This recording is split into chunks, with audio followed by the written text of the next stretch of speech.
एक शांत गांव जो हरी भरी पहाड़ियों से घिरा था, में एक छोटा लड़का रहता था जिसका नाम अयान था।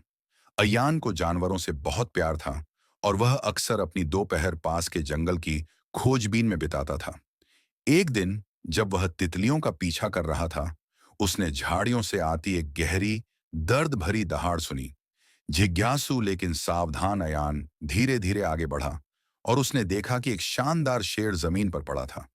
उसका पंजा एक गिरी हुई टहनी के नीचे फंसा हुआ था और उसकी त्वचा में गहराई तक एक कांटा धंसा हुआ था। शेर की सुनहरी आंखों में दर्द भरा था, लेकिन जब उसने अयान की ओर देखा तो उनमें एक अजीब सी कोमलता भी थी। अयान का दिल जोर जोर से धड़कने लगा। वह डर गया। आखिरकार ये एक जंगली शेर था, लेकिन वह उसे कष्ट में छोड़कर नहीं जा सकता था। उसने धीरे से फुसफुसाकर कहा, डरिए मत, मैं आपकी मदद करूंगा। अपने पूरे साहस को जुटाकर उसने सावधानी से टहनी उठाई और कांटा बाहर निकाल लिया। शेर दर्द से सिकुड़ गया, लेकिन उसने अयान को कोई नुकसान नहीं पहुंचाया, बल्कि वह धीरे धीरे खड़ा हुआ और लड़के का हाथ चाटा, जैसे कह रहा हो धन्यवाद।